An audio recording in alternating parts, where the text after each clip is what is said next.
The full moon hung heavy above the village square, casting silver shadows across cobblestones still warm from the day's heat. Hazel Ironrose stood at the edge of the gathering crowd, her white hair luminous in the moonlight, her red dress aflame against the night.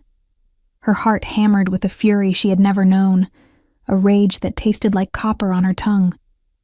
22 years she had lived, and never had she felt this particular brand of devastation, this howling emptiness where trust used to dwell. Across the square, Marcus laughed. Her betrothed, her promised mate. His arm wrapped around Lydia's waist with a possessiveness that should have been reserved for Hazel alone. The blonde Omega pressed against him, whispering something that made him throw his head back in delight, and the sound carried across the festival like a blade finding its mark.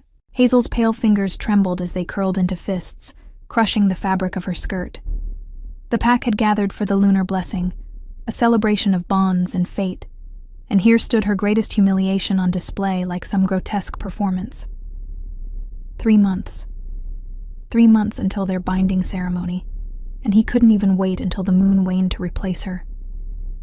The air smelled of wood smoke and roasted meat, of ale and wild roses, but beneath it all, Hazel caught something else, something dark and primal, like storms gathering on distant horizons, like ancient forests where wolves sang to forgotten gods.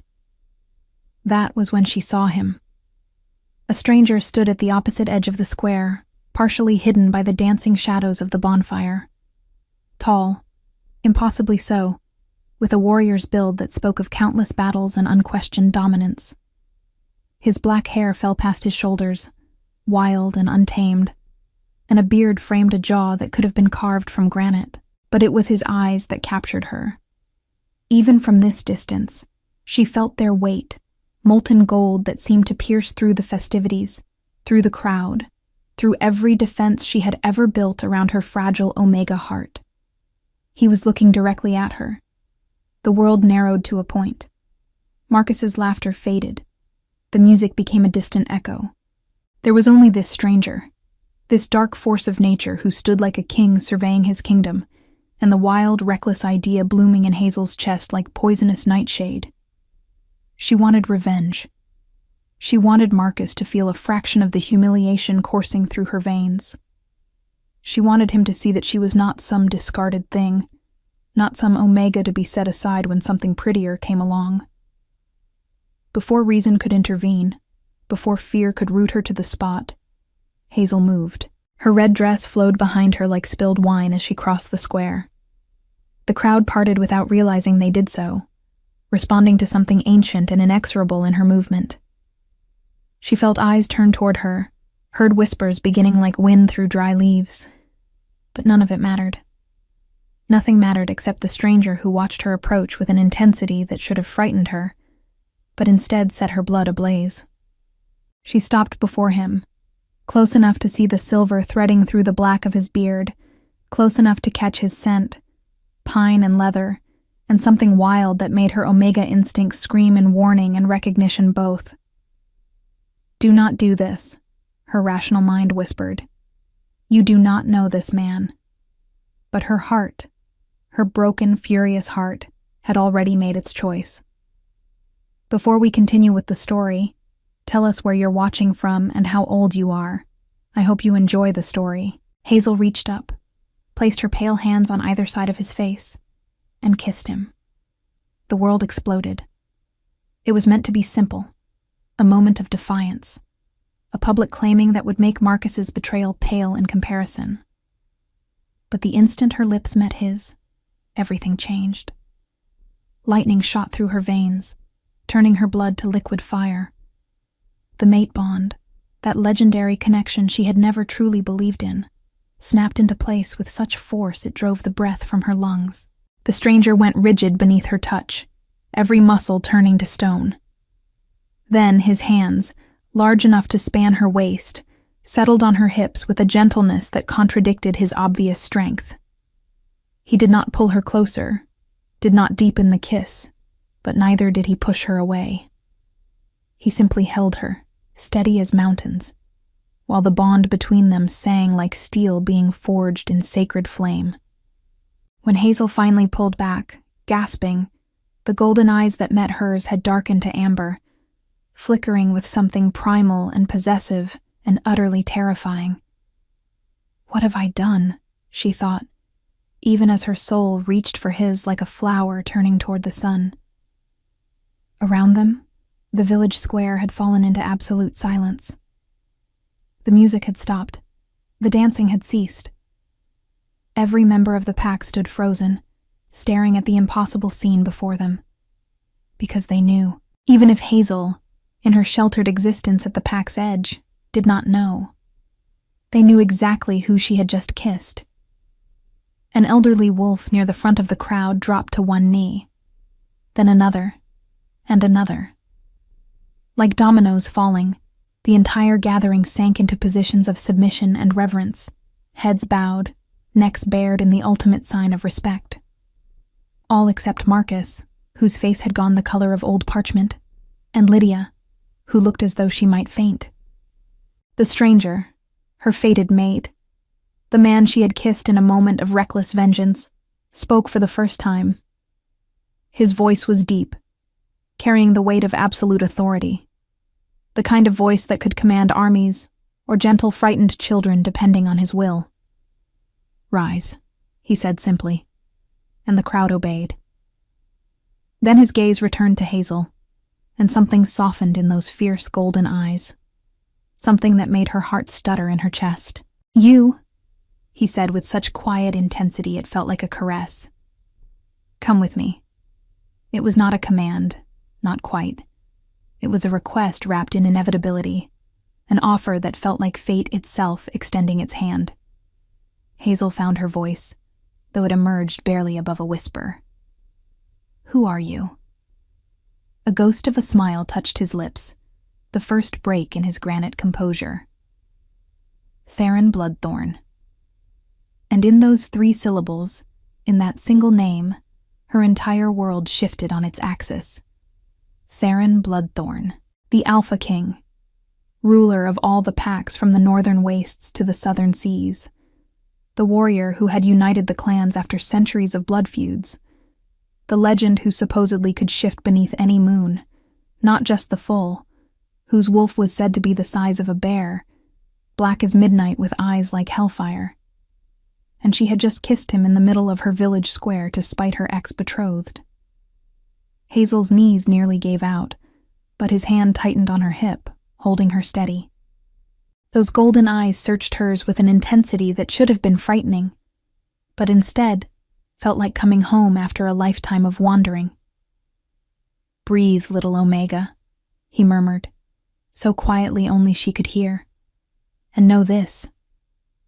That kiss bound you to me as surely as any ceremony, but I will not claim you until you wish to be claimed. The bond gives me no right to your fear, only to your protection." Then, in a voice that carried across the stunned silence, he addressed the crowd. "This Omega is under my protection. Any who would harm her, physically or otherwise, answers to me personally. Am I understood?" The collective yes. Alpha King that echoed through the square was immediate and absolute. Theron's gaze flickered to Marcus, and the temperature seemed to drop 10 degrees. "You?" he said, and the beta male actually stumbled backward. "Did you break a bond with this woman?" Marcus's mouth opened and closed soundlessly. "It was not," he finally managed, "officially sealed, Your Majesty." "But it was promised?" Theron's voice could have cut glass. "Yes, but—" Theron raised one hand, and Marcus fell silent instantly.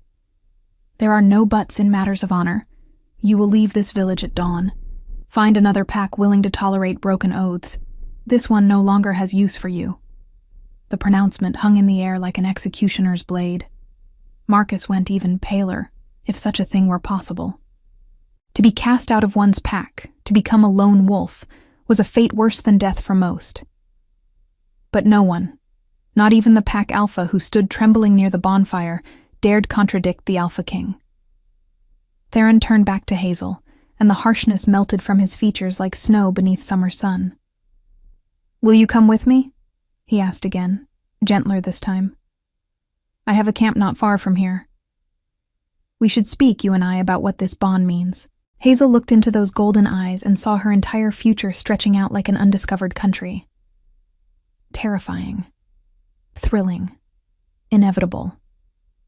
"Yes," she whispered, and placed her hand in his. His fingers closed around hers with infinite care, as though she were made of spun glass and moonlight.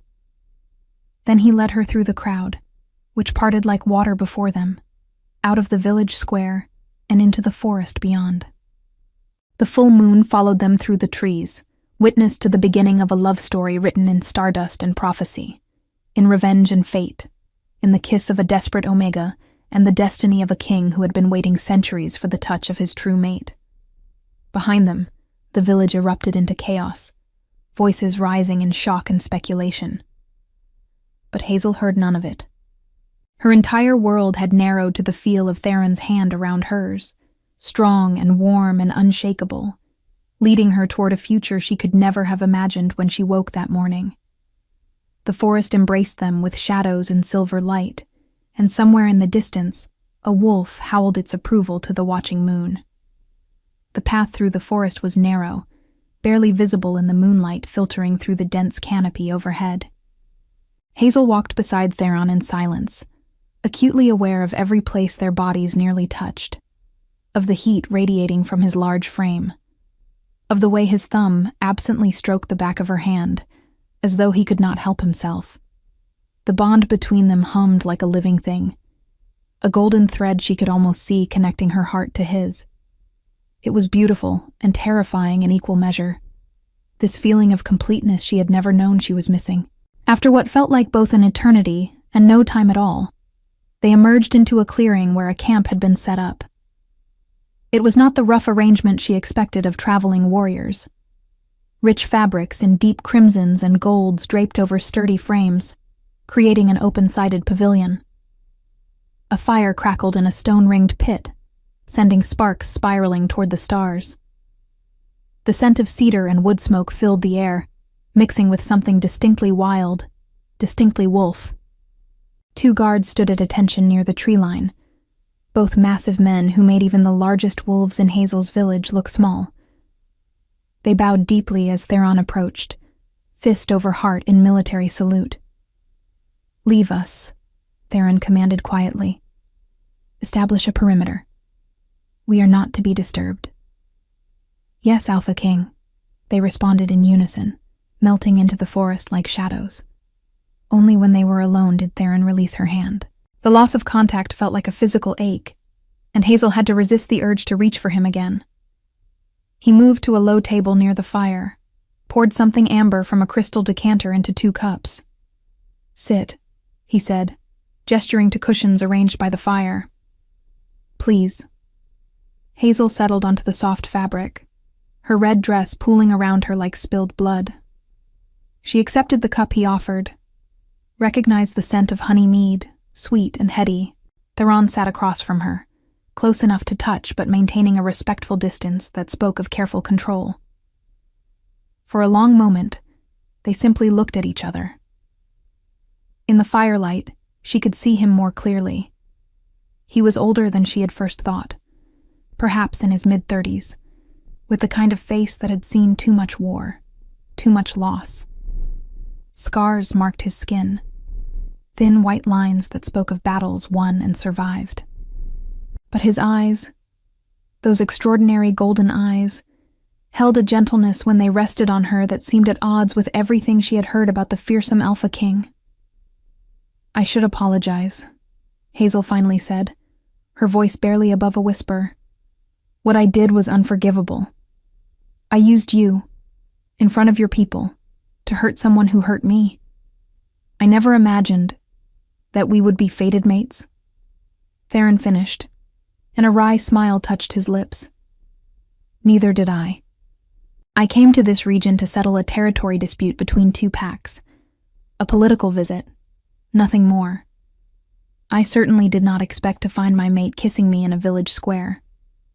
Despite everything, Hazel felt a small laugh escape her. When you phrase it that way, it sounds completely absurd. It is completely absurd, Theron agreed. But his eyes were warm, almost amused. And yet, here we are, fated, bonded, mated in the eyes of every law that matters to our kind. He paused, took a sip of his mead. Tell me about him, the beta who broke his promise to you. Hazel looked down at her cup, watching the firelight play across the amber liquid. Marcus and I were betrothed when we were children. Our families arranged it, as is common for Omegas of my station. I never loved him, not truly, but I believed he was honorable.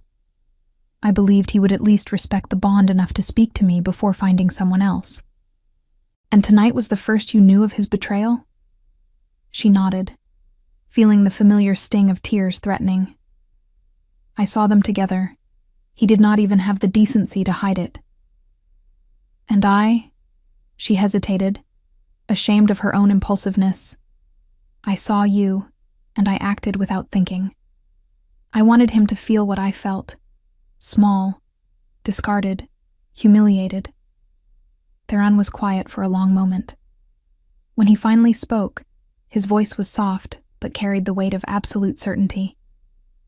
You are not small, Hazel Ironrose. You are not discarded.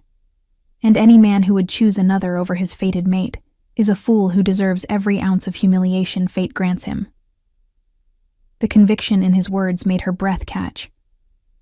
She looked up and found him watching her with an intensity that made her skin flush with heat. But I must know, he continued, his expression growing serious. That kiss, was it only revenge? Or did you feel what I felt when our lips met? Hazel's heart hammered against her ribs.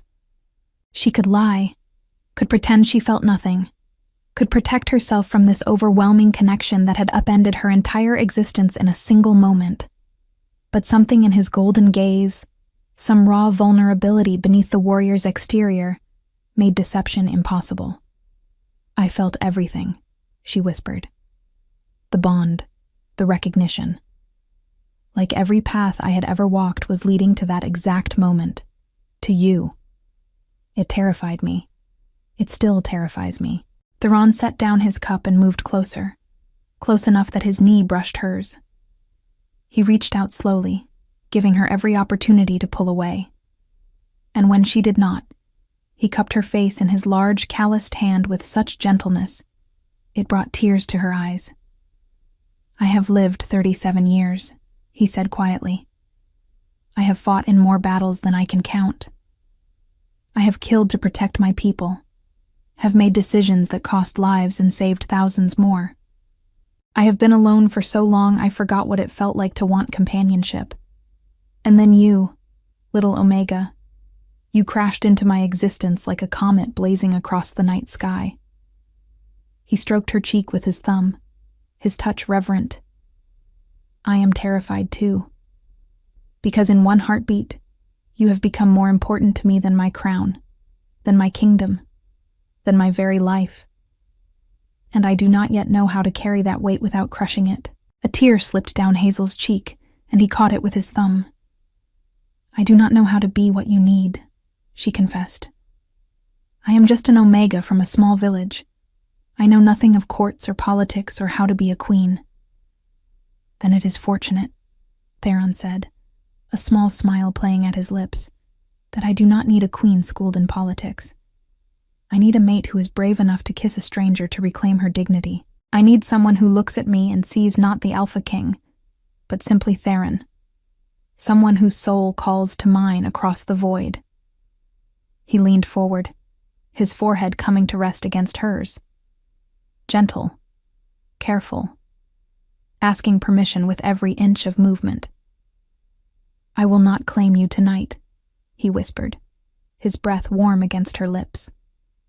I will not bind you to me with anything more than this fate that has already entwined us. But know this, Hazel Ironrose, from this moment until my last breath leaves my body, I am yours. Every part of me. The king and the man and the wolf. I am yours to command, yours to keep, yours to love if you will have me." Hazel closed her eyes, overwhelmed by the intensity of emotion flooding through her. Through the bond, she could feel his sincerity, could sense the depth of devotion already taking root in his ancient warrior heart. It was too much, too fast, too everything, and yet it felt more right than anything she had ever known. When she opened her eyes again, she found him waiting, patient as stone, letting her set the pace of their connection. In that moment, she understood something fundamental about this fierce king. He would burn the world for her, would tear down kingdoms and remake destiny itself if she asked. But he would never take from her what she did not freely give. "Stay with me tonight," she whispered. "Just stay. I do not want to be alone." Something in his expression softened even further. "Always," he promised. "For as long as you will have me." He shifted, settling beside her among the cushions, and carefully, so carefully, drew her against his chest. Hazel melted into his embrace, her head resting over his heart, listening to the steady rhythm that matched her own. His arms came around her, a fortress of strength and warmth, and for the first time since seeing Marcus's betrayal, she felt safe. The fire crackled and popped, sending shadows dancing across the pavilion walls. Above them, the full moon watched like a benevolent goddess, blessing this unlikely union between an Omega seeking revenge and a king who had been waiting lifetimes for her kiss. "Tell me about your kingdom," Hazel murmured against his chest. "Tell me everything." And so, beneath a canopy of stars and silk, with the forest breathing around them and the bond humming between their souls, Theron began to speak. He told her of mountains that touched the sky, of cities built from white stone that glowed in the moonlight, of his people who had suffered through wars and famine until he united them under one banner. He spoke of loneliness and duty, of nights spent wondering if he would ever find the other half of his soul. Hazel listened, her eyes growing heavy, her body relaxing completely into his embrace. She asked questions in a voice growing softer with sleep, and he answered each one with infinite patience, his hand stroking her white hair, with a tenderness that belied his warrior exterior. When she finally drifted off, her breathing evening into the rhythm of dreams, Theron pressed a kiss to the top of her head and whispered words she would not hear. "Thank you for finding me, little Omega. Thank you for being brave enough to kiss me. I promise you, on my life and my crown, I will spend every day earning the gift of your trust." The fire burned low, and the Alpha King held his sleeping mate, this fragile, fierce Omega, who had captured his heart with a single impulsive kiss, and vowed to himself and to the watching moon that he would protect her happiness with the same ruthlessness he had protected his kingdom. No one would hurt her again. Not Marcus. Not anyone in his court. Not even himself. She would have everything she desired, everything she deserved, even if it took him 1,000 years to provide it. The bond pulsed between them, golden and strong, a promise written in stardust and fate. And in that moment, surrounded by forest and moonlight and the warmth of his destined mate, Theron Bloodthorn, the feared Alpha King, finally understood what it meant to be complete. Dawn broke over the forest in shades of rose and gold, painting the world in soft watercolors that seemed too gentle for the magnitude of what had transpired. Hazel woke gradually, awareness returning in layers. First came warmth, the kind that seeped into bones and made her want to burrow deeper into its source. Then came scent, pine and leather, and something uniquely masculine that made her Omega instincts purr with contentment. Finally came memory, crashing over her like a wave, and her eyes flew open. She was wrapped in Theron's arms, her back pressed against his chest, his steady breathing ruffling the hair at her temple. Sometime during the night, they had shifted, lying together on the cushions with a thick fur blanket draped over them both. His hold was secure, but not imprisoning, protective without being possessive. The bond thrummed between them, stronger now after a night spent in such close proximity. Through it, she could sense his presence even in sleep, a steady flame of consciousness that called to her own. "You are awake," Theron murmured against her hair, his voice rough with sleep. "Did you rest well, little Omega?" The endearment sent a shiver down her spine. "Yes," she whispered, acutely aware of every place their bodies touched. "You?" "Better than I have in decades," he admitted. His arms tightened around her fractionally, as though he could not help himself, before loosening again. "We should speak of what happens next." Hazel turned in his embrace, needing to see his face. In the morning light, he looked different somehow. Still fierce, still undeniably powerful, but softer around the edges, more human than legend. His golden eyes were warm as they met hers, and she saw vulnerability there that most would never witness.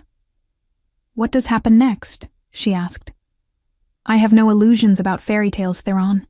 You are a king. I am nobody. How could this possibly work?" His hand came up to cup her cheek, thumb tracing her cheekbone with infinite gentleness. "You are not nobody," he said firmly. "You are my fated mate. That makes you the most important person in my kingdom. But I understand your concerns, and they are valid." He sat up, bringing her with him, keeping her close even as he tried to organize his thoughts. "In my world, there are expectations, politics, duties. The pack alphas will want to meet you, judge you, determine if you are suitable to stand beside me. The court will gossip and scheme. There will be those who resent you simply for being chosen by fate rather than negotiation." Hazel's heart sank. This was what she had feared, what she had known in her bones the moment she realized who she had kissed. His world and hers were too different, the gap too wide to bridge. But Theron's fingers found her chin, tilting her face up to meet his gaze. "Listen to me, Hazel. None of that matters. None of it. If you choose to accept this bond, I will stand beside you through every challenge. I will make it clear to every alpha, every courtier, every scheming noble that you are mine and I am yours, and anyone who disrespects you answers to me personally." He leaned forward until his forehead rested against hers. "I am asking you to trust me, to take a leap of faith into a life you never imagined. But I swear to you on the moon herself, I will catch you if you fall." Hazel searched his eyes, looking for any hint of deception, any crack in his conviction. She found none. What she saw instead was terrifying in its intensity, this ancient king looking at her as though she held the sun and moon in her hands, as though her answer would determine the course of his entire existence. "What if I am not strong enough for your world?" she whispered. "Then we will make you strong," he promised. "I have warriors who can teach you to defend yourself, advisors who can educate you in politics and history. But more than that, you already have something no amount of training can provide." He pressed his hand over her heart. "You have courage, Hazel. You have fire. Any woman who would kiss a stranger to reclaim her dignity already possesses the strength to be a queen." A queen. The word hung between them, too large, too impossible. But beneath her fear, Hazel felt something else stirring. Hope, curiosity. The wild, reckless part of her that had driven her to kiss him in the first place. The part that whispered, "What if?" "I need time," she said finally. "I need to think, to process all of this. Yesterday I was a rejected Omega planning a wedding I did not want. Today I am fated mate to the Alpha King. It is too much. Too fast." Theron nodded, though she could sense his disappointment through the bond. "Of course. Take all the time you need, but while you decide, stay with me. Let me show you what your life could be. Let me court you properly as you deserve." "Court me?" Hazel could not help the small smile that tugged at her lips. "Is that what kings do?" "This one does. Theron said, and for the first time since she met him, she saw a genuine smile break across his face. It transformed him completely, softening the harsh lines, making him look younger, almost boyish despite the beard and battle scars. When he smiled like that, she could almost forget he was the most powerful alpha in existence. "Very well," Hazel agreed, her heart fluttering with anticipation and terror in equal measure. "Court me, Alpha King. Show me this world you want me to join." His smile widened, and something fierce and triumphant flashed in his golden eyes. He stood in one fluid motion, pulling her up with him, and Hazel realized for the first time just how tall he truly was. She barely reached his shoulder, felt impossibly small against his warrior frame. But when he looked down at her, there was nothing but adoration in his gaze. "First," he said, "we eat. Then I take you home to collect anything you wish to bring with you. And then, little Omega, I introduce you to a world that has been waiting centuries for you to arrive." As if on cue, one of the guards from the night before appeared at the edge of the clearing, carrying a tray laden with bread, cheese, and fresh fruit. He set it on the low table, bowed deeply to them both, and retreated without a word. They ate in comfortable silence, stealing glances at each other between bites. The food was simple but of exceptional quality, better than anything Hazel had tasted in her small village. She tried not to think about how this was just a camp meal, how his actual home must be filled with luxuries beyond her imagination. When they finished, Theron called for his guards to break camp. Within minutes, the pavilion was dismantled, the fire extinguished, all traces of their night together erased, as though it had been a dream. But the bond between them remained, solid and real, a golden tether that hummed with life and promise. Theron offered her his arm, the gesture courtly and old-fashioned. "Shall we?" Hazel took it, and together they began the walk back to her village. The path looked different in daylight, less mysterious, more ordinary. But everything felt changed, as though the world had shifted slightly on its axis and would never quite align the same way again. As they walked, Theron spoke to her of small things, asking about her childhood, her interests, her dreams. He listened with genuine interest when she spoke of the garden she kept behind her cottage, of her love for reading the few precious books the village possessed, of her secret wish to see the ocean someday. "I have a villa on the southern coast," he told her, his voice soft. "The ocean there is turquoise and warm, and the beaches stretch for miles. If you accept me, I will take you there. You can spend entire days doing nothing but walking along the water and collecting shells if it pleases you." The image he painted was so vivid, so tempting, that Hazel felt her resolve weakening. What kind of life could she have with this man? What adventures awaited beyond the borders of her small, predictable existence? When they reached the village, people stopped and stared. News of the previous night had clearly spread, and faces she had known her entire life now looked at her with a mixture of awe, envy, and fear. She was no longer just Hazel, the quiet Omega who tended her garden and read her books. She was the Alpha King's mate, elevated beyond their world by a single kiss and the whims of fate. Her cottage stood at the edge of the village, small and simple with its thatched roof and walls of weathered stone. Theron had to duck to enter through the doorway, and once inside, his large frame seemed to fill the entire space. But he looked around with genuine interest, taking in the dried herbs hanging from the rafters, the neat shelves lined with preserves and remedies, the single bed covered in a quilt her mother had made. "This is your sanctuary," he observed. "It has your essence in every corner. Peace and care and quiet strength." Hazel felt her throat tighten at his perception. "Yes," she managed. "It is not much, but it is mine."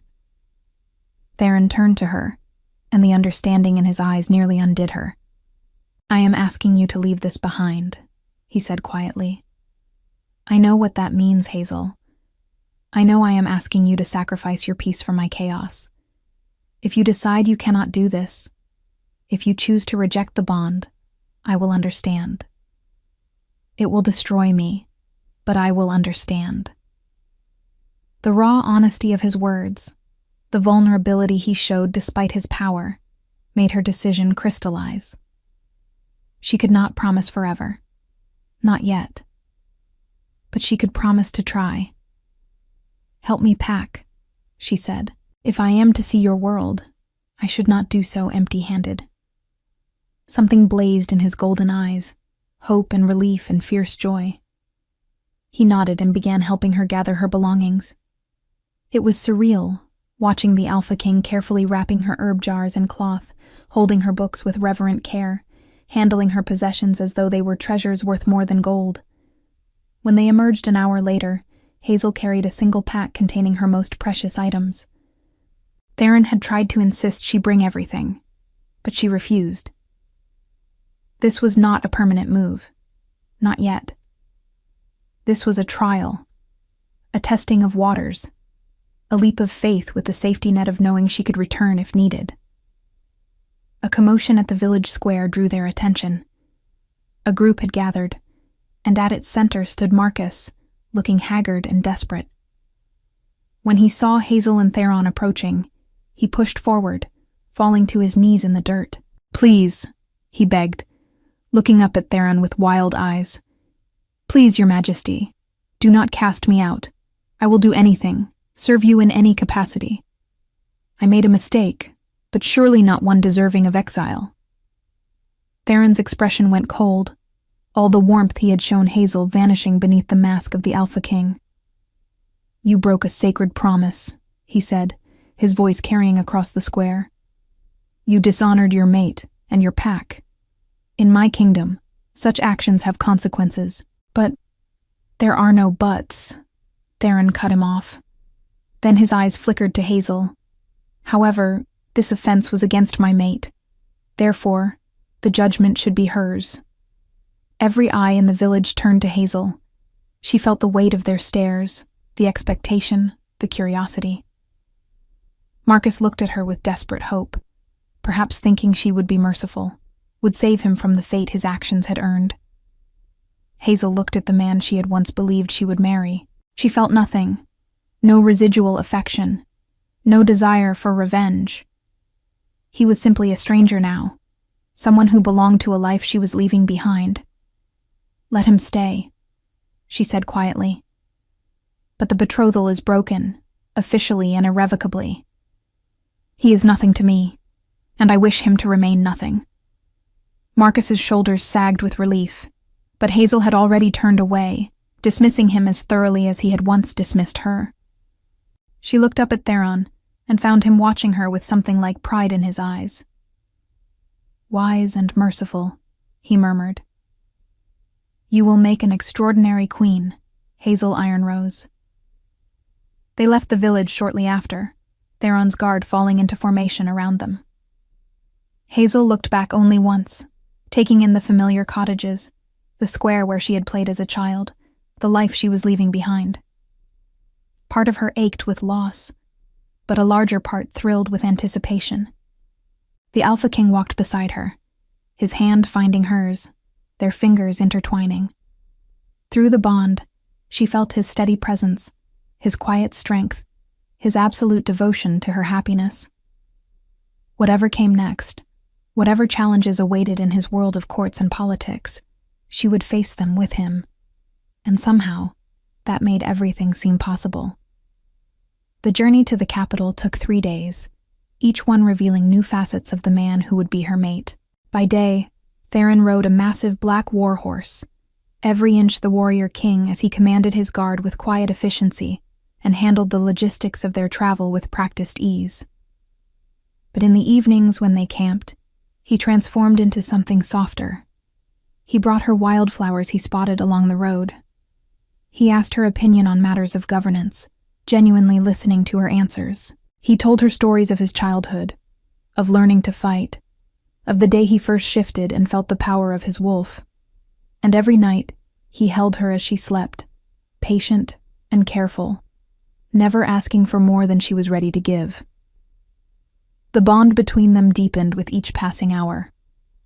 Hazel found herself increasingly attuned to his emotions, could sense when he was amused or concerned, or wrestling with some decision. And he seemed equally aware of her, adjusting their pace when she grew tired, calling breaks when she needed space, reading her moods with uncanny accuracy. On the third evening, they crested a hill, and Hazel gasped. Spread before them in a valley of green and gold was a city unlike anything she had ever imagined. White stone buildings climbed the hillsides, their architecture elegant and ancient. At the center rose a castle that seemed to have grown from the mountain itself, its towers reaching toward the sky, its walls glowing in the setting sun. "Welcome to Silvercrest," Theron said softly, watching her face. "My home. Your home, if you choose it." Hazel could only stare, overwhelmed by the beauty and the impossibility of it all. This was where he expected her to live? This palace fit for legends? As if sensing her panic, Theron dismounted and came to her side, helping her down from her own horse. He kept his hands on her waist, grounding her, his golden eyes searching hers. "I know it is overwhelming," he said quietly. "I know you are afraid. But remember, little Omega, you do not face this alone. I am with you. Always." She nodded, trying to calm her racing heart. "What happens now?" "Now," he said, a wry smile touching his lips, "we face the wolves." They entered the city as the sun set, painting everything in shades of amber and crimson. People lined the streets, drawn by word of the Alpha King's return and the mysterious Omega at his side. Hazel felt their eyes on her like physical weight, judging, assessing, wondering. But Theron's hand remained firm around hers, an anchor in the storm of attention. The castle gates opened before them, massive doors of iron and oak. Inside, the courtyard was filled with warriors and servants, all bowing deeply as Theron passed. He acknowledged them with a nod but did not stop, leading Hazel directly into the castle proper. The interior was breathtaking. Vaulted ceilings soared overhead, painted with murals of wolves and moons and ancient battles. Tapestries covered the walls, telling stories in thread and color. Everything spoke of age and power, of a lineage stretching back through the mists of time. Theron led her through corridors and up staircases until they reached a set of double doors guarded by 2 female warriors. He dismissed them with a gesture and opened the doors himself. The suite beyond was enormous, larger than Hazel's entire cottage. A massive bed dominated one wall, draped in silks of deep blue and silver. Windows overlooked the city and the mountains beyond. Doors led to a private bathing room, a sitting area, a balcony that caught the last rays of sunlight. "These will be your chambers," Theron said, watching her take it all in. "Connected to mine through that door?" He indicated a second entrance. "But you need not open it if you do not wish. Your privacy is sacred to me."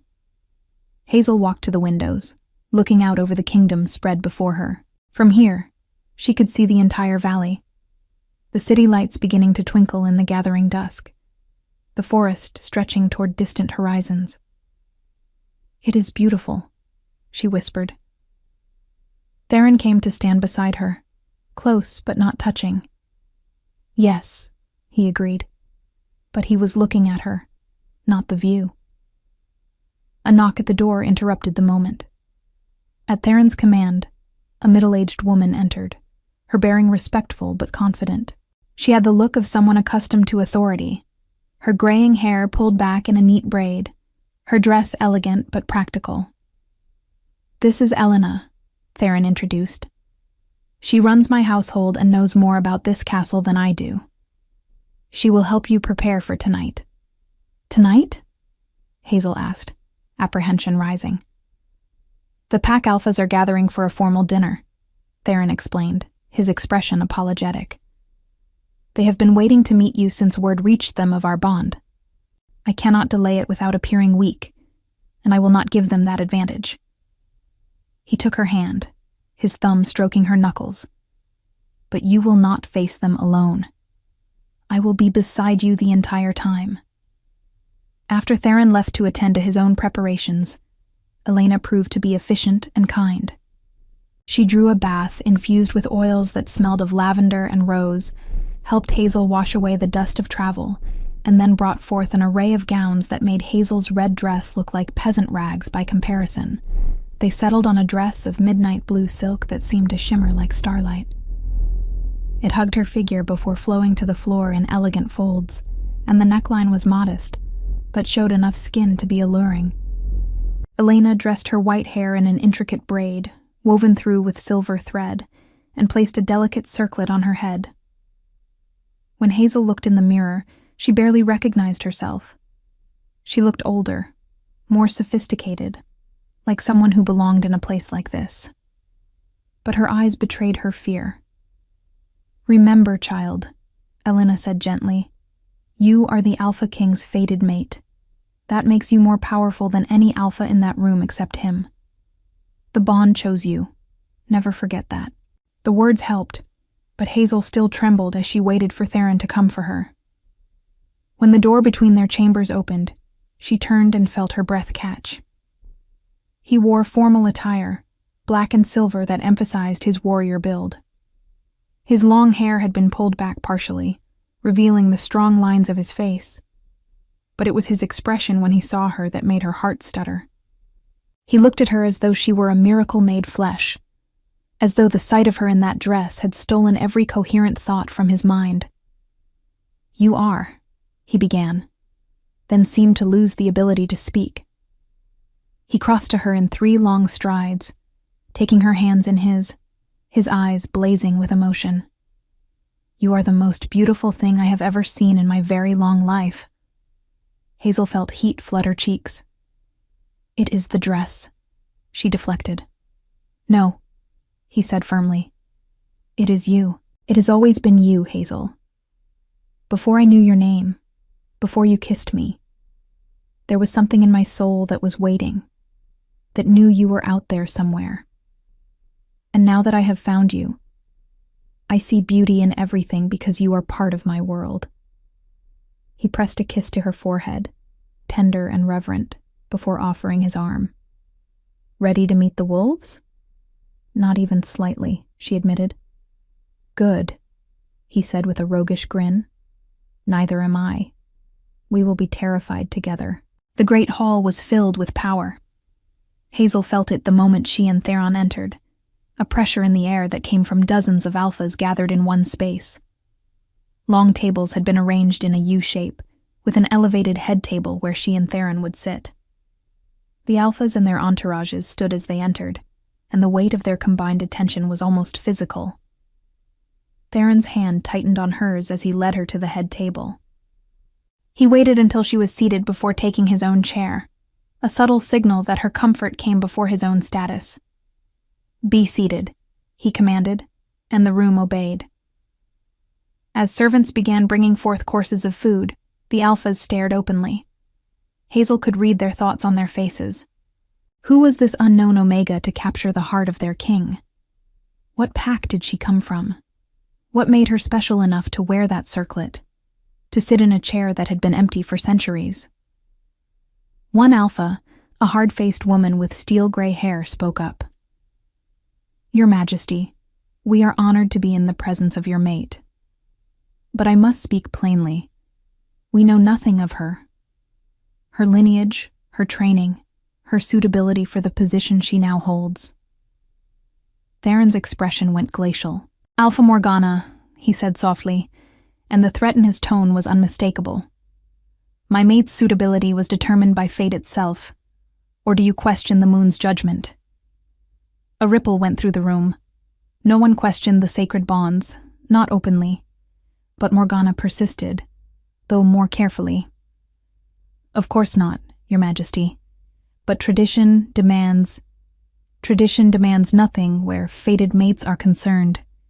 Theron cut her off. "However, since you are curious, allow me to introduce Hazel Ironrose. She is Omega, yes, but do not mistake that for weakness. She has already displayed more courage and wisdom than most wolves show in a lifetime. And more importantly, she is mine, and I am hers. That is all you need to know. His hand found Hazel's beneath the table, squeezing gently. Through the bond, she felt his support, his absolute faith in her. It gave her courage she did not know she possessed. "I understand your concerns," Hazel said, and her voice was steadier than she felt. "I come from a small village. I have no political training, no experience in courts or kingdoms, but I am willing to learn. And I promise you this: if you give me a chance, I will work every day to be worthy of the trust the bond has placed in me." The honesty of her words seemed to catch them off guard. Several alphas exchanged glances, their expressions softening slightly. One younger alpha, a man with kind eyes, actually smiled. "A promising start, Lady Hazel," he said. "I am Alpha Darius of the Eastern Reaches. If you ever need an ally or simply someone to explain the madness that is pack politics, my door is open. And mine," another added, a stately woman with dark skin and elaborate braids. "Alpha Kira of the Southern Plains. Any mate of our king is sister to all of us." Slowly, cautiously, the other alphas began to offer similar welcomes. Not all were genuine. Hazel could sense the calculation behind some smiles, the reservations, the waiting to see if she would fail. But enough seemed willing to give her a chance that the knot in her chest loosened fractionally. The dinner progressed, and Theron made it a point to include her in every conversation. He asked her opinions, deferred to her on matters of culture and tradition, made it clear through word and deed that he valued her perspective. And when one alpha made a slightly condescending remark about Omega nature, Theron's response was swift and brutal. "Omega does not mean weak," he said, his voice dropping to a growl that raised the hair on every neck.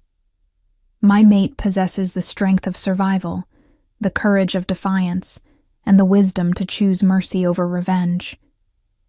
If you cannot see the power in that, Alpha Marcus, then perhaps your pack needs new leadership." The alpha in question went pale and fell silent. No one else made that mistake again. As the evening wore on, Hazel began to relax slightly. These alphas were not monsters, just people with their own agendas and concerns. And Theron, fierce and protective beside her, made it clear that any who wished to harm or diminish her would face his wrath personally. When the dinner finally ended and they returned to their chambers, Hazel felt exhausted to her bones. But there was also a sense of accomplishment, of having survived her first trial in this new world. Theron walked her to her door, then hesitated. "You were magnificent tonight," he said softly.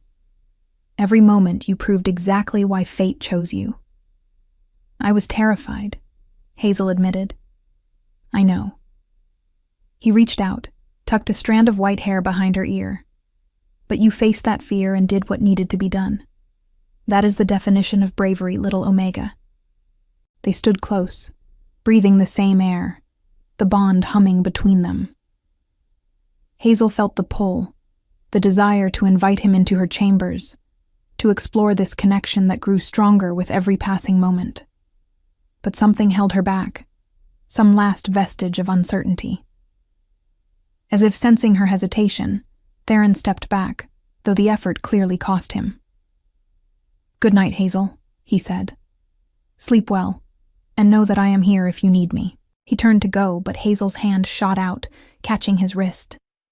"Theron," she said, her voice barely above a whisper. "Thank you. For everything tonight. For defending me. For believing in me. For being patient with my fears." He turned back, and the look on his face stole her breath. "Always," he promised. "For you, Hazel Ironrose, I would wait 1,000 years." Then he was gone, disappearing into his own chambers, and Hazel was left alone with her thoughts and the warm glow of the bond connecting them through the walls. She prepared for bed with Elena's help, then lay beneath silk softer than clouds, staring at the ceiling. Through the bond, she could feel Theron's presence in the next room, could sense his wakefulness, his thoughts turned toward her just as hers were turned toward him. What am I doing? She wondered. What kind of future am I building with this man? But deep down, beneath the fear and uncertainty, she knew the answer. She was falling in love with him, this fierce king who held her with such gentleness, who faced the world with strength, but saved his softness only for her. And that realization was both the most terrifying and most exhilarating thing she had ever experienced. Tomorrow, she promised herself. Tomorrow I will be brave enough to tell him.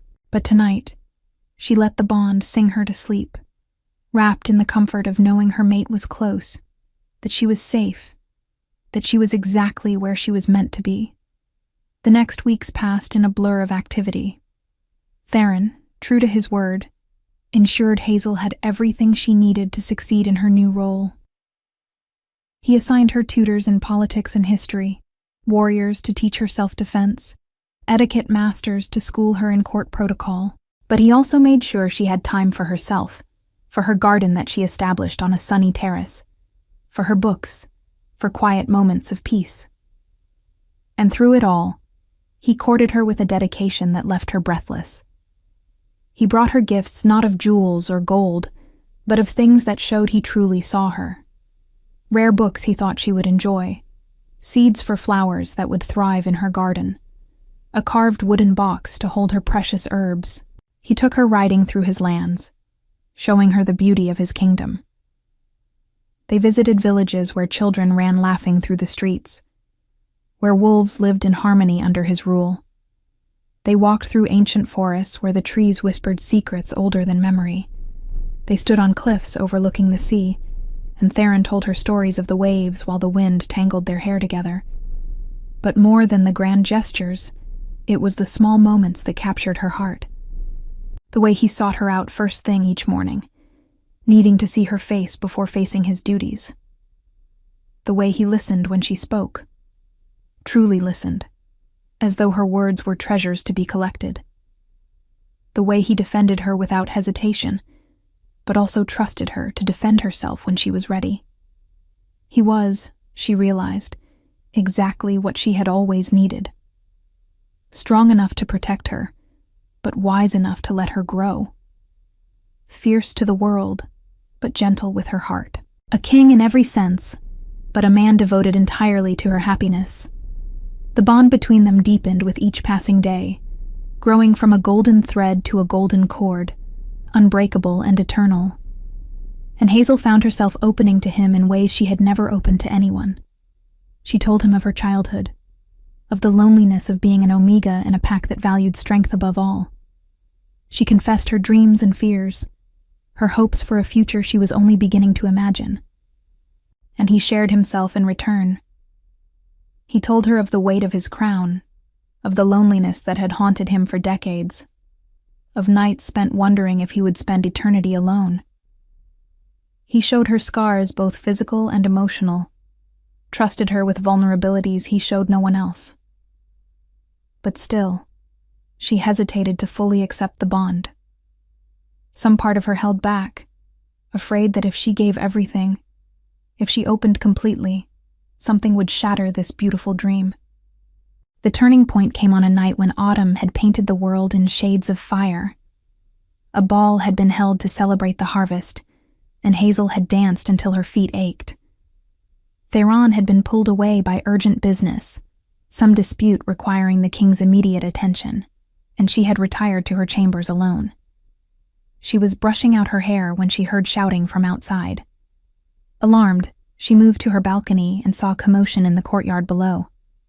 Torches illuminated figures moving urgently, and through the bond, she felt a spike of pain from Theron that made her gasp. Without thought, wearing only her nightgown and a cloak, Hazel ran. She flew through corridors she had only recently learned, her bare feet silent on stone floors, following the pull of the bond like a compass pointing home. She found him in his study, surrounded by his guard. Blood stained his shirt, and his face was pale beneath his tan. An assassin had struck during his meeting, an Omega-poisoned blade that had grazed his ribs before his guard subdued the attacker. "Theron," Hazel breathed, pushing through the guards without hesitation. His head snapped up at the sound of her voice, and relief flooded his features. "I am fine," he said, but his voice was strained. "It is only a scratch." "A scratch soaked in omega poison," one of the guards said grimly. "He needs a healer immediately." But omega poison was notoriously difficult to treat. It attacked from within, weakening even the strongest alpha. Already, Hazel could see Theron's skin taking on an unhealthy sheen, could feel through the bond the poison spreading through his system. "Everyone out," Hazel commanded, and was surprised when they obeyed, recognizing the authority of a mate defending her own. When they were alone, she moved to Theron's side, her hands hovering over his wound. "I need to see it." He tried to argue, but she silenced him with a look. She helped him remove his shirt, revealed the gash along his ribs. It was not deep, but the edges were already turning black, poison spreading through his veins like dark tendrils. Hazel had spent years learning herbs and remedies. She knew omega poison, knew how it worked, knew the cure that few possessed. But more than that, she understood something the healers did not. The bond between mates could be used to share more than emotions. It could share strength, share healing, share life itself. "This will hurt," she warned him. "Hazel, what are you—" She placed her hands over his wound and opened herself completely to the bond. The golden cord flared to brilliant white, and she felt everything. His pain became hers. His poison flowed into her veins, drawn by the strength of their connection. She took it into herself, letting her omega body neutralize what would kill him, using the very nature of her designation to cleanse his blood. Theron roared, trying to pull away, but she held firm. "You are mine," she said through gritted teeth, "and I am yours. I will not let you go." The process felt like dying. The poison burned through her, attacking her systems, trying to shut down her body. But her love for him was stronger, her will unbreakable. She held on, pulling the poison from him, taking it into herself, refusing to release her grip. When it finally ended, Hazel collapsed. The last thing she heard before darkness claimed her was Theron's anguished cry of her name. She woke to golden eyes filled with tears, to strong hands holding hers as though she might disappear if he loosened his grip. "You foolish, brave, impossible woman," Theron whispered, his voice breaking. "You could have died." Hazel smiled weakly. "But I did not, and neither did you." He made a sound somewhere between a laugh and a sob, then very carefully gathered her into his arms, holding her as though she were made of glass and starlight. "Do you understand what you did? Do you understand what it means to me, that you would risk your life for mine?" She looked up at him, and in that moment, all her fears and hesitations fell away like autumn leaves. "I love you," she said simply. "Is that not what love does? Sacrifice? Choose the other's life over your own?" Theron closed his eyes and a single tear tracked down his face. "Say it again." "I love you, Theron Bloodthorn. I love you with everything I am, everything I will ever be. You are my mate, my king, my heart, and I am done being afraid of that." When he kissed her, it was different from that first impulsive kiss in the village square. This was a promise, a claiming, a complete surrender to the bond that had chosen them. His lips moved over hers with a gentleness that belied his strength, pouring centuries of loneliness and hope and desperate love into the contact. Hazel kissed him back with equal fervor, her hands tangling in his long black hair, pulling him closer. Through the bond, she felt his emotions crashing over her. Relief that she was alive. Wonder that she loved him. A fierce, possessive joy that she had finally accepted what lay between them. When they finally broke apart, both breathing hard, Theron rested his forehead against hers. "I have waited for you my entire life," he whispered. "Every battle I fought, every decision I made, it was all leading to you. My fierce, brave, foolish mate who would dare take poison meant for me. Well, Hazel said, trying for levity even as tears streamed down her face. Someone has to keep you alive. You are rather terrible at avoiding assassins. He laughed, the sound rich and genuine, and pulled her even closer. Marry me, he said suddenly. Not because you have to. Not because of duty or politics or tradition. Marry me because you love me as I love you. Marry me, and let me spend the rest of my life showing you how precious you are to me. Hazel's heart swelled until she thought it might burst. Yes, she whispered. Yes, to all of it. Yes to you. To us. To this impossible, beautiful life we will build together. Theron kissed her again, soft and reverent, sealing the promise between them. And through the bond, Hazel felt something shift, something click into place like the final piece of a cosmic puzzle. They were complete now, truly mated, bound not just by fate but by choice, by love freely given and joyfully received. The next morning, news of their engagement spread through the kingdom like wildfire. There were celebrations in the streets, feasts in every village, joy that their king had finally found his mate. But for Hazel and Theron, the celebrations meant little compared to the quiet moments they stole between duties. He taught her to ride his massive warhorse, sitting behind her with his arms around her waist, whispering encouragement in her ear. She tended his garden, and he helped her plant new herbs, getting dirt under his nails without complaint. They read together by firelight, his deep voice bringing stories to life while she rested against his chest. And at night, when the moon rose full and silver, they would stand on her balcony and remember that first meeting. How a desperate Omega seeking revenge had kissed a stranger and found her destiny. How a lonely king had been saved by a woman brave enough to claim him in front of witnesses. The wedding was planned for the winter solstice, when the nights were longest and the pack bonds strongest. Alphas came from across the kingdom to witness the union of their king and his chosen mate.